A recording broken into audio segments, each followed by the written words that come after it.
Guys, welcome to our YouTube channel, and in this video we will discuss how to apply for PhD program in Politecnico di Torino. Politecnico di Torino university जो है वो Italy के शायद Turin में वाक़या है।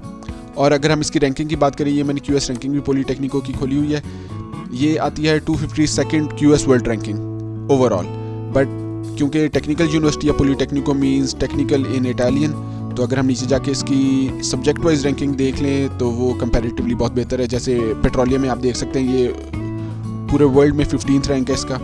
और क्योंकि मेरा जो बैकग्राउंड है वो मटेरियल साइंस है, तो अगर मैं इसकी मटेरियल साइंस की रैंकिंग देख लूँ तो ये मैं आपको बता दूं, वैसे इसकी 59th रैंक है पूरी दुनिया में। इट मीन्स कि ये टॉप 100 में आती है, तो इट्स अ गुड यूनिवर्सिटी। तो वापस हम चलते हैं अपने मेन टॉपिक की तरफ, जो है कि प्रोसीजर क्या है अप्लाई करने का। और क्योंकि ये पॉलीटेक्निकल, ये हमने इसका ये डायरेक्ट पेज खुल गया है, ये हम इसके मेन पेज की तरफ जाते हैं ताकि शुरू से आपको पता चले कि अप्लाई करने का प्रोसीजर क्या है।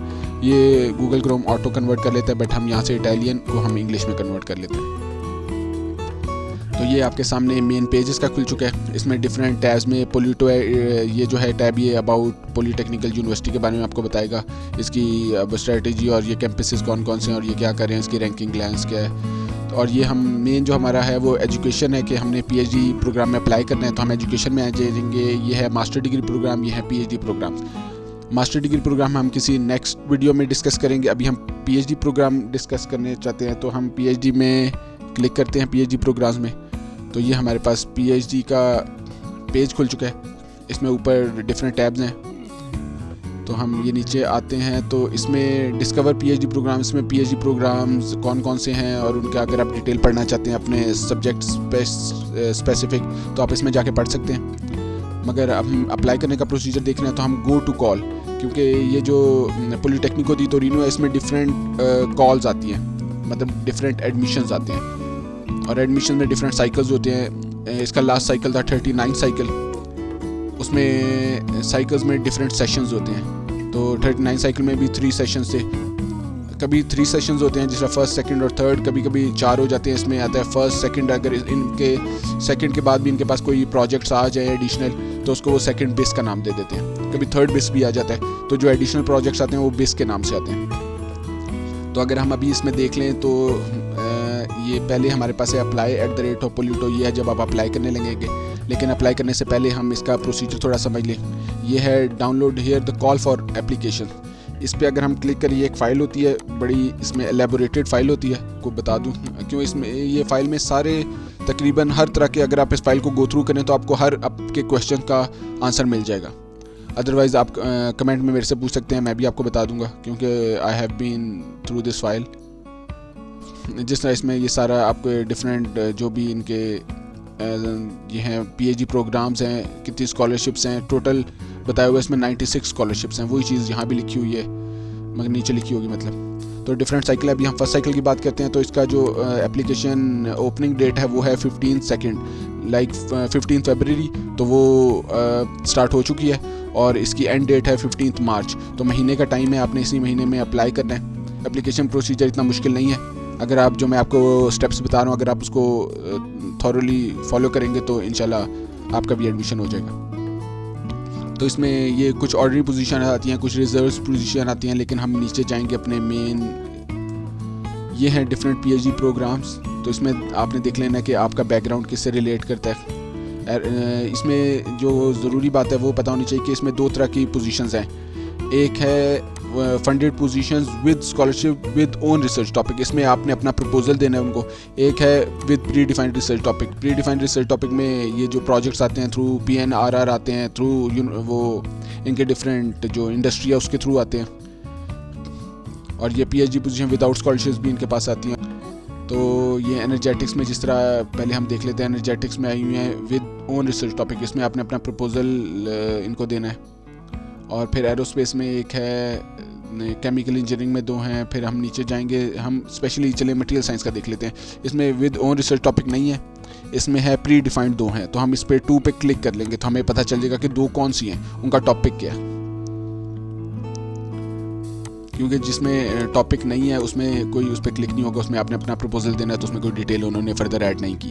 मगर हम देख लेते हैं, इसी टैब में हम जाते हैं, ये लिखा गया हमारे पास scholarships with predefined research topic in material science and technology, तो आप अपना सब्जेक्ट उस तरह देख लेंगे। मैं मटेरियल साइंस की स्पेसिफिक बात करूँ ताकि आपको आइडिया हो जाए कि हमने ओपन किस तरह करना है। तो ये हमने फर्स्ट सेशन में देख लिया है। इसमें 2 प्रोजेक्ट्स हैं हमारे पास। एक है 3D micro and nano structure obtain through sustainable processes and additive techniques for the biomedical energy and environmental sector.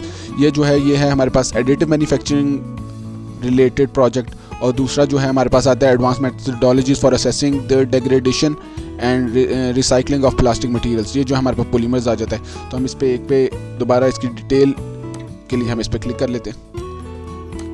तो हमारे पास ये PDF फाइल खुल गई है।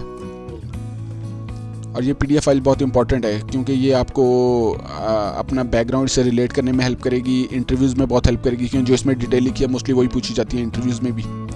1-2 इंटरव्यू की इंशाल्लाह हम इस पर नेक्स्ट वीडियो भी बनाएंगे। अभी इसे अप्लाई करने का प्रोसीजर फिर इस तरह हम आपको साथ लेके चलेंगे, तो इंशाल्लाह आपका एडमिशन आसानी से हो जाएगा।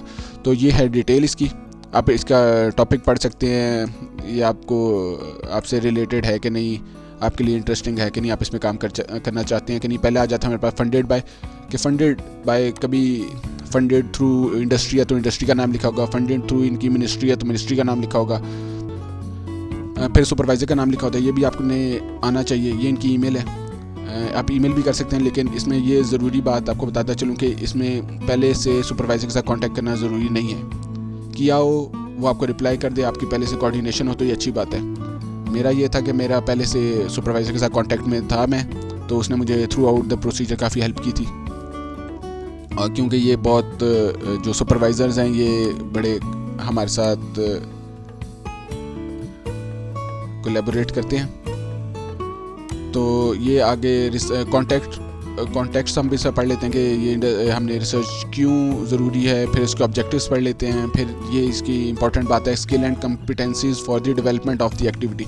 जो इसमें स्किल्स रिक्वायर्ड हैं वो हम इसमें लाजमी पढ़ लेंगे कि इसमें हमारे पास जो है वो एप्लीकेंट के लिए क्या क्या ज़रूरी है। एप्लीकेंट के लिए ज़रूरी है कि उसका मटेरियल या पॉलीमेरिक बैकग्राउंड होना चाहिए, उसका प्रोसेसिंग और करेक्टराइजेशन टेक्निक्स में उसका हैंड्स ऑन एक्सपीरियंस होना चाहिए, background in specific characterization method on degraded polymer, मतलब स्पेसिफिक अगर उसका क्यों वो ये चीज़ इसलिए ज़रूरी है क्यों इंटरव्यूज़ में वो इस चीज़ के बारे में आपसे लाजमी पूछेंगे, क्योंकि उन्होंने degraded polymers from different environments, अगर आपने इसमें करेक्टराइजेशन की है, इसमें डिफरेंट CP टेक्निक्स हैं, उसके थ्रू आपने करेक्टराइजेशन किया, अगर आप उसको इंटरव्यूज़ में बता देंगे कि हाँ मैंने इस पर काम किया हुआ है, तो ये आपका एक एडेड एडवांटेज होगा।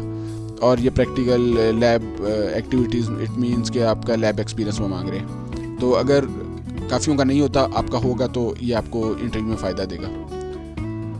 तो ये जो है ये डिफरेंट आप इसमें अपने सब्जेक्ट रिलेटेड वो चेक कर सकते हैं कि आपके सब्जेक्ट में कौन कौन सी फुली फंडेड जो है वो स्कॉलरशिप कौन किसी आई हैं, प्री डिफाइंड या विद ओन रिसर्च टॉपिक या विदाउट स्कॉलरशिप अगर आप अप्लाई करना चाहते हैं। तो ये हम दोबारा अपने ये PhD वाले पेज पे आए, जहाँ से हमने सारी इन्फॉर्मेशन ले ली और मतलब डाउनलोड करके रख ली PDF फाइल।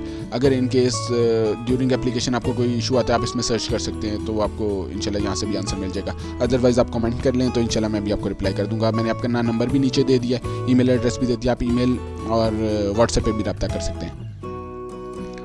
तो ये जो है ये अप्लाई @, मैं अब इस पर क्लिक किया तो ये सामने हमारे एक और टैब खुल गया। ये सारी यहाँ से हम अपनी रजिस्ट्रेशन कराएंगे। इसके मैं आपको ये बताता चलूँ, ये बहुत इंपॉर्टेंट बात है कि इसमें मेनली 2 स्टेप्स हैं एडमिशन प्रोसीजर के। एक आपने जब ये यहाँ सारा अपना डिटेल डाल के लॉगिन बना लेंगे, और लॉगिन फिर जब हमने रजिस्ट्रेशन कर ली तो फिर यहाँ पे हमारा एक लॉगिन का टैब आ जाएगा। जब हमने रजिस्ट्रेशन कर ली फिर हम उसमें लॉगिन किया करेंगे। क्योंकि मैं ऑलरेडी इसमें एनरोल्ड हूँ तो मैं लॉगिन कर नहीं सकता।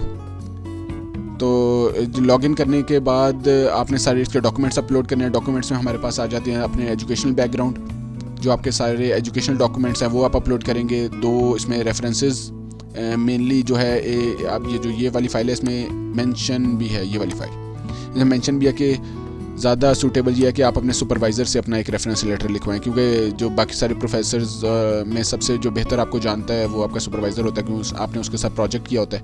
तो मगर पाकिस्तान में जिस तरह होता है कि आपने खुद ही लिख लेना है रेफरेंस लेटर और अपने सुपरवाइज़र साइन करा लेना, क्योंकि सुपरवाइज़र के पास इतना टाइम नहीं होता कि वो बैठ के लिखेगा। तो आप खुद ही एक अच्छा सा रेफरेंस लेटर लिख लें। आप खुद रेफरेंस लेटर लिख के एक आसान तरीका है कि उसको AI के थ्रू उसको इम्प्रूव करके फिर सुपरवाइज़र से उसे साइन करा लें। और 2 रेफरेंस लेटर अपलोड करने हैं। एक आपने अपना मोटिवेशन लेटर या स्टेटमेंट ऑफ पर्पस जिसको हम कहते हैं कि आपके वहाँ पॉलीटेक्निको दी तोरिनो में अप्लाई करने का आपका मकसद क्या है। तो ये सारी चीज़ें अपलोड करने के बाद इसके टोटल आउट ऑफ 100 नंबर होते हैं जिसमें आपकी रैंकिंग बनती है। तो आउट ऑफ 100 में से जो 60 मार्क्स हैं वो हैं इसके ये जो आप सारे डॉक्यूमेंट्स अपलोड करेंगे। तो कोशिश करेंगे डॉक्यूमेंट्स अच्छे से अच्छे अपलोड करें ताकि आपकी रैंकिंग पहले ही बहुत ऊपर आए, फिर उस बेस पे स्क्रूटनी में आपका नाम जो है वो इंटरव्यू में सिलेक्ट हो जाए। तो आउट ऑफ 60 आपने नंबर ले लिए ये जो हैं डॉक्यूमेंट से, फिर जो बाकी 40 बचे हैं इसमें आपके होंगे इंटरव्यू के नंबर। तो आप डॉक्यूमेंट्स में कोशिश करें कि 60 में से आउट ऑफ 60 50 अबव तो हों आपके नंबर, फिर ही आपके ब्राइट चांसेस हो जाएंगे स्कॉलरशिप्स के लिए। तो फिर इंटरव्यू की कॉल आएगी। इंटरव्यू में आपने इस चीज़ को बहुत अच्छी तरह इसको थॉरली इसको स्टडी कर लेना है, अपने आप को आप किस तरह रिलेट कर सकते हैं, और फिर इंशाल्लाह मैं इस पे वीडियो भी बनाऊंगा इंटरव्यू आपने कैसे देना है। ये थी आज की वीडियो अबाउट एप्लीकेशन। अगर अभी भी आपका कोई क्वेश्चन है तो आप कमेंट में पूछ सकते हैं, आप ये नीचे दिए गए नंबर पे आप व्हाट्सएप कर सकते हैं और ईमेल भी कर सकते हैं। Thank you very much for watching the video. Like, subscribe and बाकी स्टूडेंट के साथ भी शेयर करें ताकि उनको भी फ़ायदा हो। Thank you very much.